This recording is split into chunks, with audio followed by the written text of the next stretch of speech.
Welcome, curious minds, to The Deep Dive. Today, we are plunging into a concept that, well, often gets dismissed outright by modern secular thought. You hear it a lot, especially from prominent atheist thinkers, people like Sam Harris or Richard Dawkins. Hmm. When they talk about religion, it's typically framed as, nothing more than useless myths. Right, or just primitive, outdated explanations for the universe. Exactly. Stuff humanity has supposedly outgrown now that science is here. But, okay, let's unpack this. Yeah, let's. What if that perspective is making a kind of fundamental mistake? What if it's missing something crucial, maybe even profound, about human ingenuity? What if it wasn't primarily trying to be science? Right.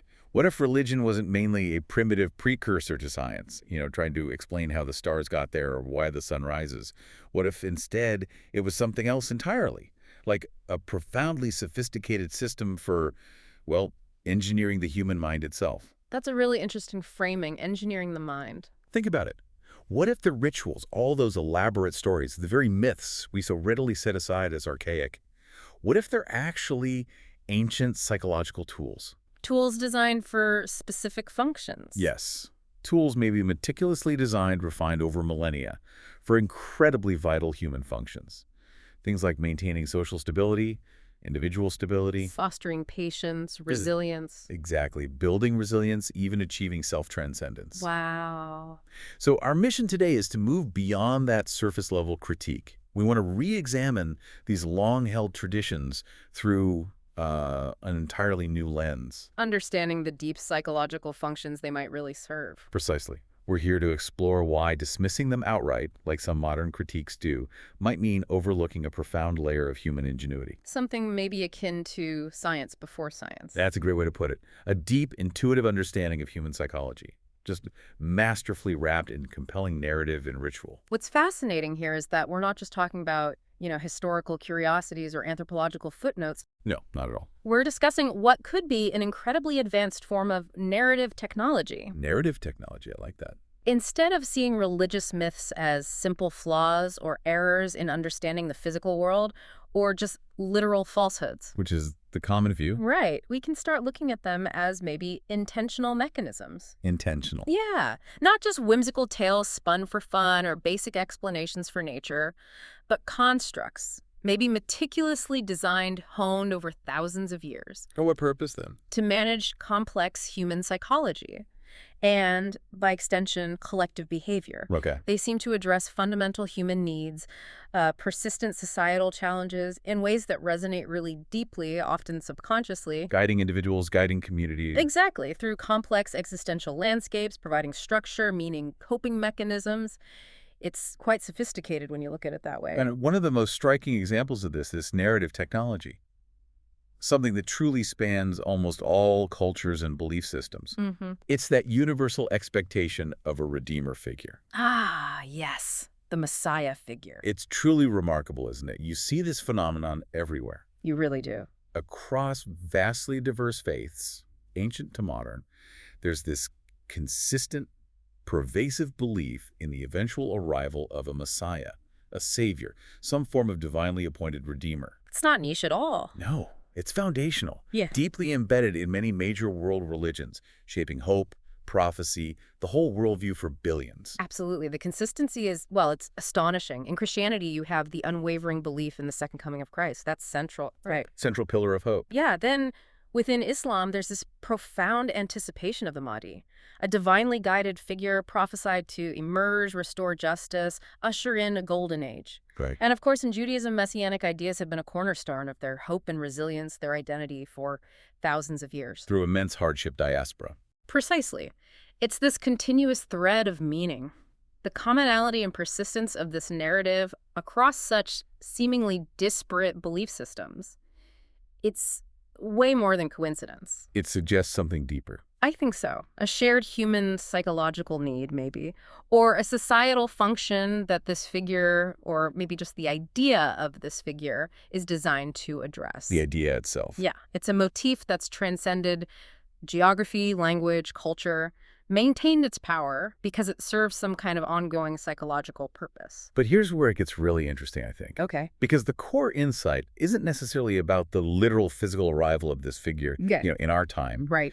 Our sources suggest the primary, most powerful purpose might not be their actual coming. But the idea. Exactly, the idea of their eventual coming. It's like this promise held perpetually in the future, a constant beacon on the horizon. Not the destination, but the journey fueled by anticipation. Yes. Precisely.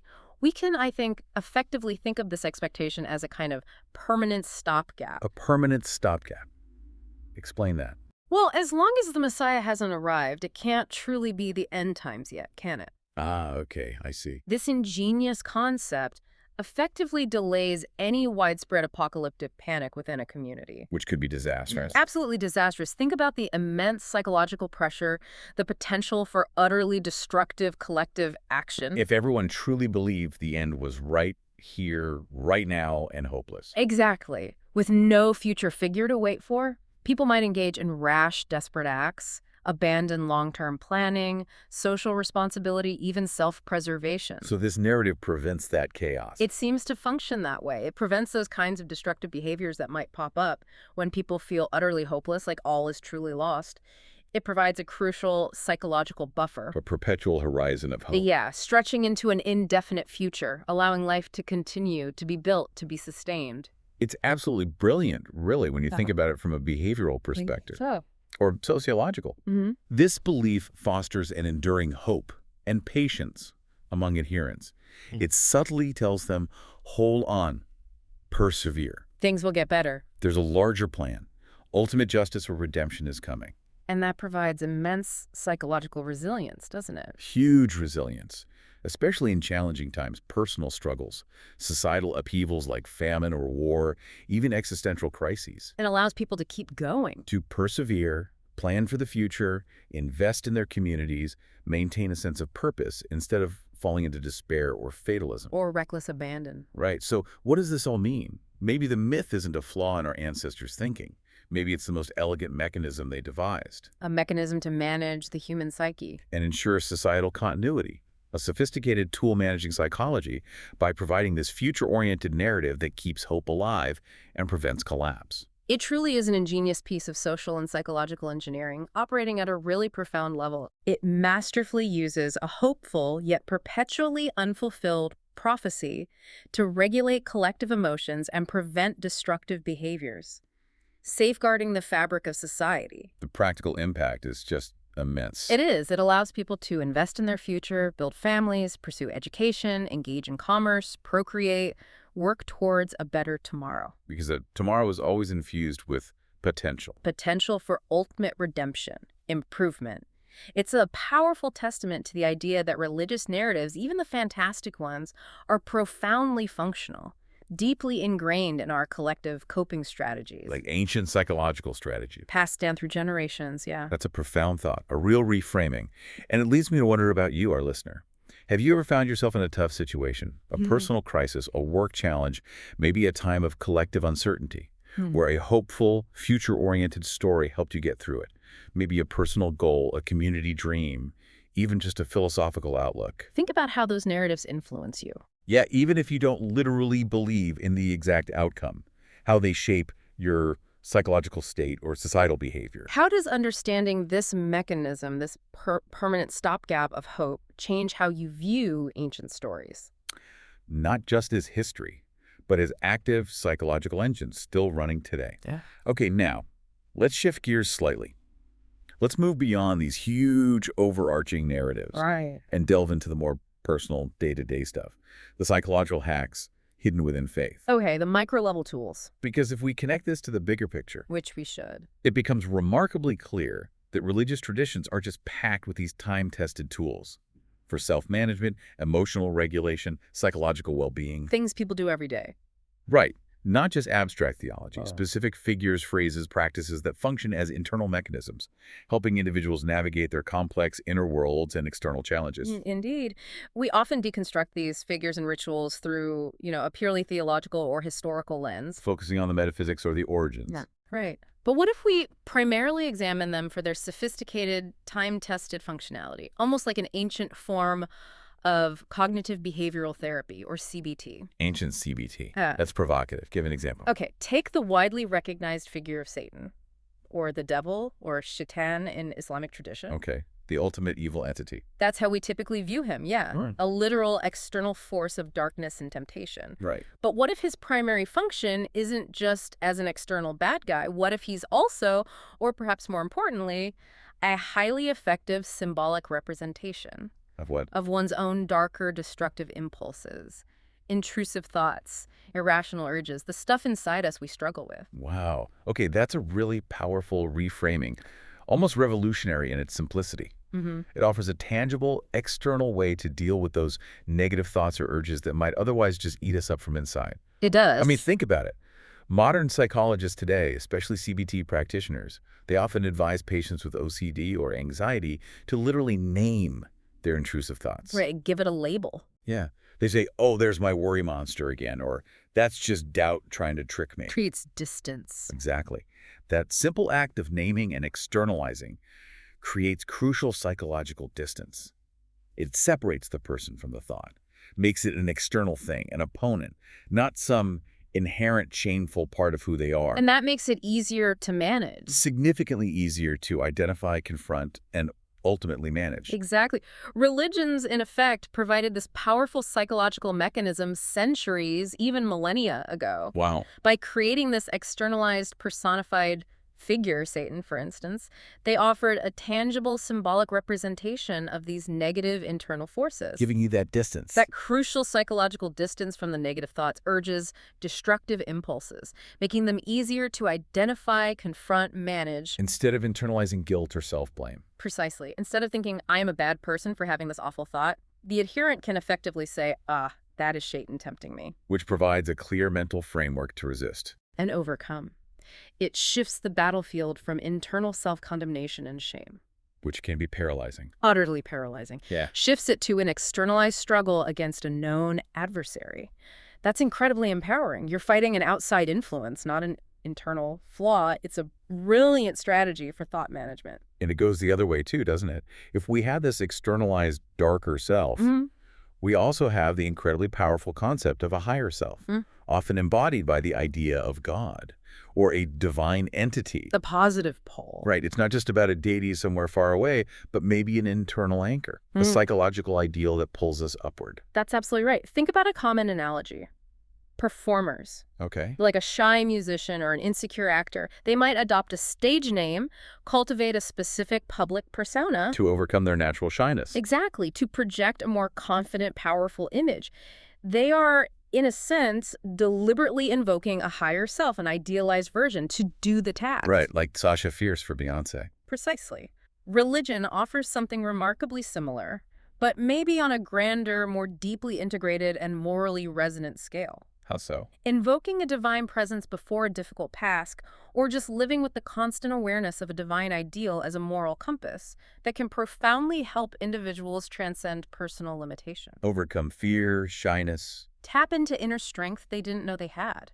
This concept of God can act as a psychological proxy for an idealized version of oneself, a benchmark for aspiration, moral fortitude, courageous action. So it's a constant internal reminder. A reminder of one's potential for goodness and strength, gently but firmly pulling them towards better behavior, higher ethics, a more purposeful life. So these aren't just abstract ideas in books. They're woven into daily practice. Through rituals, repetitive phrases. Right. These rituals become mind-shaping practices.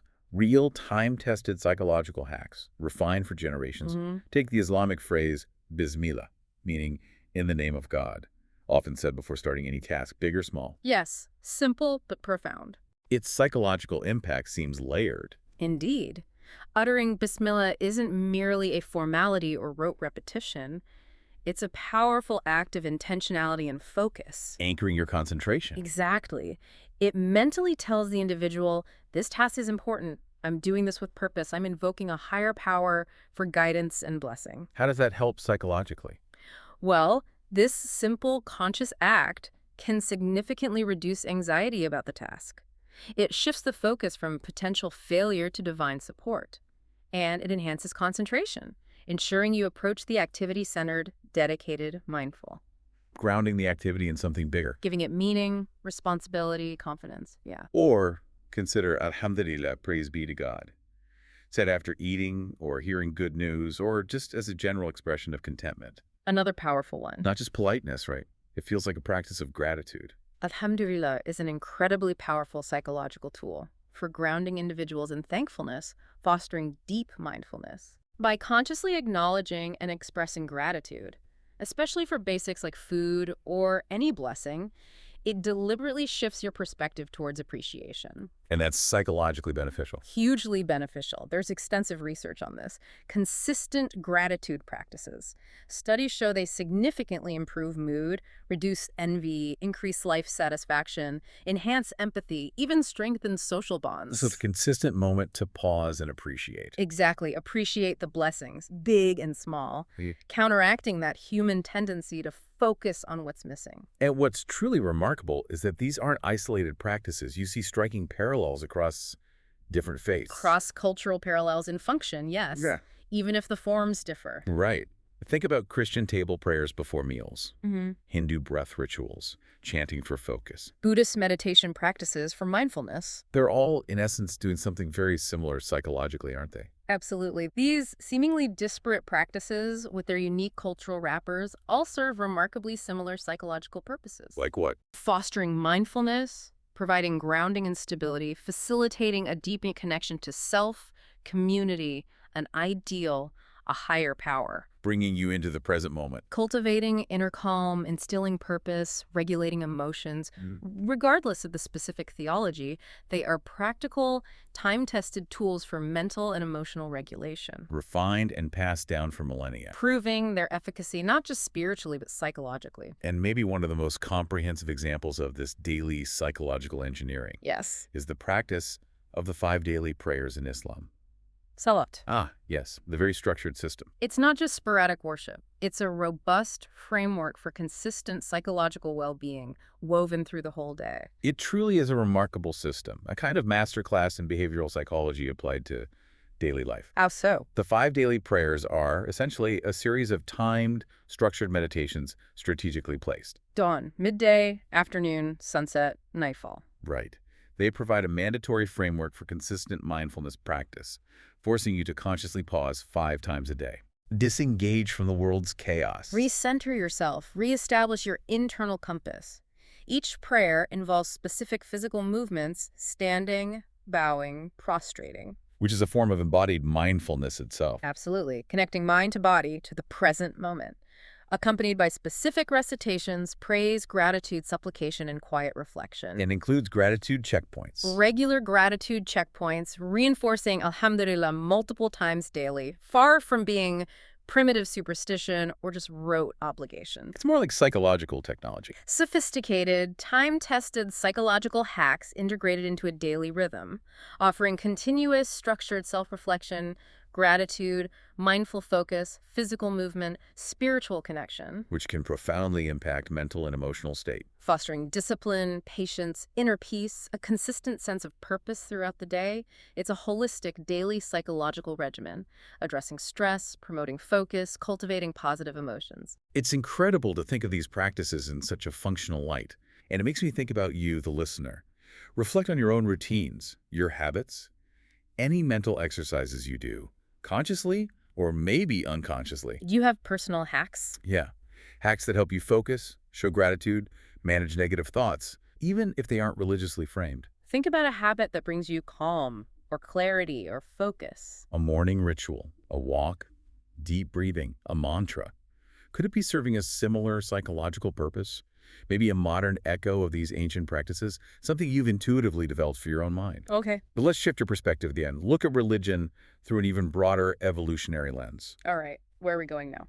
Religion is one of humanity's most enduring and impactful memes. Ah, the Dawkins sense of meme. Exactly. Meme in the original academic sense, a cultural analog to biological genes. This segment is about how religion functioned as this powerful carrier. A carrier of cultural memory. An immense evolutionary value, effectively encoding vital survival lessons into our societies, our daily practices. This raises a truly important question, bringing us back to the core critique from, say, New Age atheists. How so? If we use Richard Dawkins' concept of memes units of cultural information, ideas, behaviors, styles, values, transmitted mind to mind, like genes transmit biology, Yeah. then religion presents an absolutely fascinating, maybe unparalleled case study. Dawkins said these cultural units replicate, mutate, evolve, influencing cultural development and endurance. Like mental viruses, he called them. Right. But here we're asking, are they beneficial viruses? And when you consider that definition, that functional understanding of a meme, it becomes incredibly compelling to argue that religion might just be humanity's longest-lasting, most pervasive, most impactful meme. It certainly endured. Across millennia, countless civilizations adapting, influencing billions, shaping cultures, ethics, worldviews. It's more than dogma, it's persistent cultural transmission. Absolutely. The sheer resilience and pervasiveness of religious memes are extraordinary. What makes them so enduring? Good question. It's not just their ability to explain the inexplicable or provide metaphysical comfort, though those help. What else then? It seems to be the profound depth of their psychological utility. Their remarkable capacity to provide meaning, build robust community bonds, offer effective coping mechanisms for suffering and uncertainty. And their adaptability. Remarkable adaptability. Religious frameworks integrate into diverse societies, fulfilling fundamental human needs for connection, purpose, guidance, belonging. So it's a complex package. Ideas, rituals, narratives, social structures. It demonstrated incredible evolutionary fitness in the cultural landscape. It survived and thrived precisely because it worked, Worked for human well-being and societal cohesion. effectively acting as an ancient, distributed psychological operating system. Wow, an operating system. Yeah. And what exactly are these crucial survival lessons that religion, as this meme, encodes and transmits It's practical guidance, really. for living a well-adjusted, resilient, socially cohesive life? Yes. Religious frameworks are brilliant at encoding and transmitting core psychological and social lessons, valuable irrespective of belief in the supernatural. Let's break down a few. Okay. First, gratitude. Encouraging regular thanks, daily prayers, blessings, feasts fosters appreciation for what one has. Modern psychology confirms this boosts well-being, reduces materialism, improves relationships, shifts focus from scarcity to abundance. Got it. Gratitude. What else? Second, patience. Many religious stories, parables, teachings emphasize perseverance through adversity, delayed gratification, trusting a larger plan. Crucial for long-term goals, enduring hardship, emotional regulation. Like stories of prophets enduring trials. Exactly. Blueprints for psychological endurance, not just history. Okay. Patience. Number 3. Third, mindfulness. Through prayer, meditation, rituals, even dietary laws, people are prompted to be present, aware of actions, thoughts, internal states. Salat, as we discussed, is a prime example. Cultivates present moment awareness, respite from mental noise. Mindfulness. Number 4. Fourth, externalizing negative thoughts. As we discussed with Satan figures, religion provides that mechanism for psychological distance and managing destructive impulses instead of succumbing to guilt. Putting a name and face to internal struggles makes them manageable. Right. Externalizing. And finally, fifth, imagining higher selves. The concept of God, or striving for divine attributes like compassion, justice, inspires aspirational behavior, personal growth, urges individuals towards an idealized moral standard. It's a powerful psychological pull towards self-improvement and altruism. what's absolutely crucial here, it seems, is that these lessons aren't just taught abstractly. No, not just in books. They are baked into rituals people repeat daily, often multiple times a day for their whole lives. That's the key. It's not passive learning. It's active, habitual, embodied practice.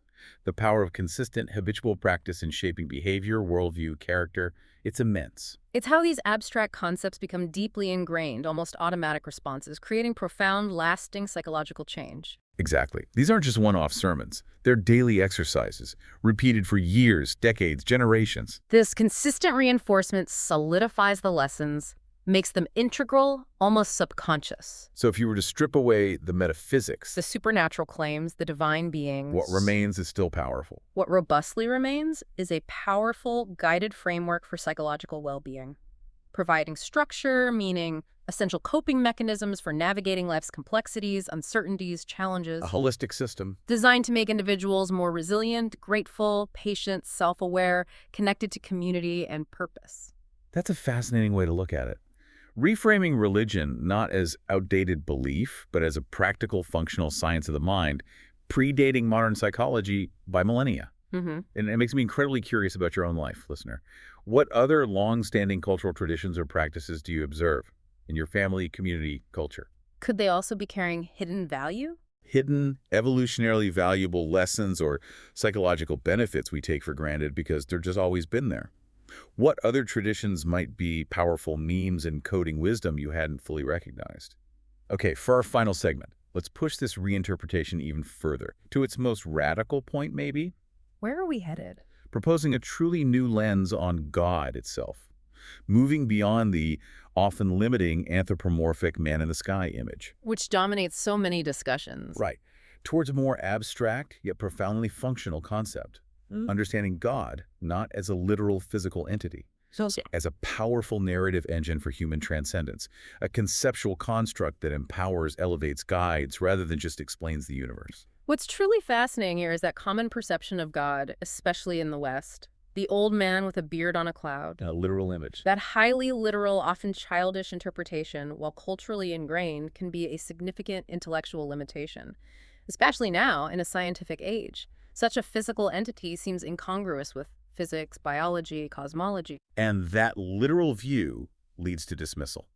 often directly to the dismissal we've been discussing, causing a new generation, particularly New Age atheists, to overlook any potential utility or psychological function the concept of God might serve. Simply because they don't find a literal man in the sky. Exactly. They throw the concept out with the literal image. Right. If you're looking for that literal being and science doesn't find it, then the whole concept, all associated practices, get discarded as superstition. Mm, But what if God isn't meant to be understood as a physical being at all? What if instead we think of God as a conceptual frame, a frame. an ultimate ideal, a moral compass, a transcendent benchmark through which humans are enabled to rise above their baser instincts, their fears, petty concerns, ultimately their weakest selves? That's a profoundly powerful and maybe liberating shift in perspective. How so? This conceptualization provides immense psychological leverage. It's not just an ideal, it's a standard, Yeah. a moral pole star, an aspirational target, continuously inspiring individuals to aim higher morally, ethically, personally. So invoking God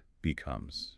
When someone invokes God or lives under the watchful internal eye of a divine ideal justice, compassion, wisdom, courage, they're operating within a deep psychological framework, one that actively encourages integrity, altruism, courage. A framework for self-discipline. Encourages rigorous self-discipline, provides powerful, often subconscious motivation to overcome selfish desires, destructive impulses, the easy path. It's a constant internal call to be better, kinder, more resilient, more purposeful than one might naturally be without such a guide. So it's not just a passive belief. It's an active, powerful narrative engine for transcendence. That's a great way to put it, a narrative engine. A conceptual tool empowering ordinary people to do extraordinary things. To overcome Fear, shyness, self-doubt, pettiness. allowing them to act with significantly greater courage, compassion, unwavering purpose, enabling them to exceed their perceived limits. Can you give an example? Exactly. This abstract idea of God as a narrative engine is what allows someone facing a daunting challenge, maybe life-threatening, to draw upon deep internal reserves. To say, I can do this with God's help, tapping into strength and determination that might otherwise stay dormant. It's the belief in something greater. A higher purpose, a divine mandate, an ultimate good that provides the impetus for moral action, self-sacrifice, enduring adversity, persevering against overwhelming odds. It empowers individuals to transcend personal limits, contribute to something larger, more meaningful, gives them a framework for heroism and resilience. And this nuanced idea, it's explored in that Project Human video, Ants, Gods, and the New Moral Compass. Ah, yes, that's relevant here. It delves into God not as physical, anthropomorphic, but as a higher-level operator. A concept exerting influence, shaping behavior, without necessarily implying literal physical existence like we understand matter or energy. It really zeroes in on that critical distinction, doesn't it, between functional reality How something operates, impacts us psychologically, socially, drives behavior. versus physical existence, its literal, tangible presence. This is a truly critical distinction, and it's one that I think some New Age atheists, in their understandable zeal to dismiss literal, unscientific claims, often miss. They focus only on the physical existence part. Right. The function and impact of the concept of God might be far more significant, more vital to human well-being, resilience, societal cohesion, than endless debates about its literal physical nature. So even if you don't believe in the literal entity. If the idea of God as ultimate ideal, moral compass, source of strength, inspires millions to act more kindly, patiently, courageously, strive for justice, build stronger communities, then its functional reality is undeniably powerful, demonstrably beneficial. Regardless of the man in the sky. Exactly. It is, in effect, a powerful psychological operating system, honed over millennia, providing an architecture for a meaningful, resilient life. That's a fascinating thought, challenging us to look past the surface. Consider utility over literalism. And it brings me to our final question for you, listener. How does this perspective change your understanding of the role of other higher concepts? Things like abstract ideals, justice, freedom, love, even truth. Do they function similarly? How do these abstract ideals operate in your own life, shaping your actions, values, aspirations, even without physical embodiment? Do they, too, serve as a kind of functional reality, a narrative engine guiding your behavior, pulling you towards a better version of yourself, much like this functional view of God? So we've reached the end of our deep dive today. Feels like we covered a lot of ground. We really did. What we've explored is this central, maybe provocative argument when prominent New Age atheist thinkers dismiss religion as merely useless myths. They might be missing something crucial. They are potentially overlooking the profound, often hidden psychological engineering woven deep within these ancient traditions. Missing the forest for the trees, perhaps. Exactly. Yeah. Focusing intensely on literal interpretations while inadvertently ignoring the deep, time-tested, immensely practical psychological utility that sustained humanity for millennia. That's precisely right. Viewed through this new lens, religion isn't just random stories, outdated superstitions, or arbitrary rules. It's more structured. It's a sophisticated set of ancient psychological practices, expertly wrapped in story and ritual, specifically perhaps, designed to carry us through life. Humanity's pre-scientific understanding of the mind. A grand, distributed project of behavioral and emotional management handed down through generations. These traditions served as humanity's initial, highly effective foray into what we now call psychology. Providing practical tools, coping mechanisms, ethical frameworks. Long before the scientific method formalized study of the mind. Here's where it gets really interesting, though, because this isn't about advocating for any particular faith theologically. No, the goal isn't conversion. It's about recognizing the profound human wisdom, the deep psychological insights embedded within these traditions. The challenge for us today, then, isn't to simply erase these ancient traditions, not to thoughtlessly throw the baby out with the bathwater, as some secular critics might suggest. Because that would lose millennia of accumulated psychological insight, invaluable blueprints for thriving. So what is the challenge? Precisely. The real task isn't destruction, but maybe to translate them. Translate them how? It's about stepping back, observing with an open mind, understanding the profound impact and enduring utility of these practices. We need to recognize the wisdom they encode. The lessons of gratitude, patience, self-control, community, self-transcendence. While simultaneously building new frameworks for a scientific age. The true crucial task of our time, then. It's not to destroy religion, but maybe to thoughtfully, critically, functionally update it. Update it. To extract its robust, beneficial psychological core, understand its ingenious mechanisms. So these invaluable lessons, patience, gratitude, mindfulness, self-transcendence, don't get lost simply because their original packaging involved metaphysics some now find unconvincing. Preserving and evolving the ancient wisdom for today. Exactly. For contemporary relevance. This has been The Deep Dive. If you found value in today's discussion, if it sparked new thoughts or maybe challenged some old assumptions, We hope it did. we encourage you to share this deep dive with others who might benefit from this fresh perspective. Continue your own reflections on this profound topic. There's so much more to uncover here. Absolutely. And maybe the next time you instinctively say, thank God, or Alhamdulillah, or just pause to find gratitude in your day, pause a moment longer. Remember what might be happening. Remember that you're not just repeating words. You might be practicing psychology thousands of years in the making.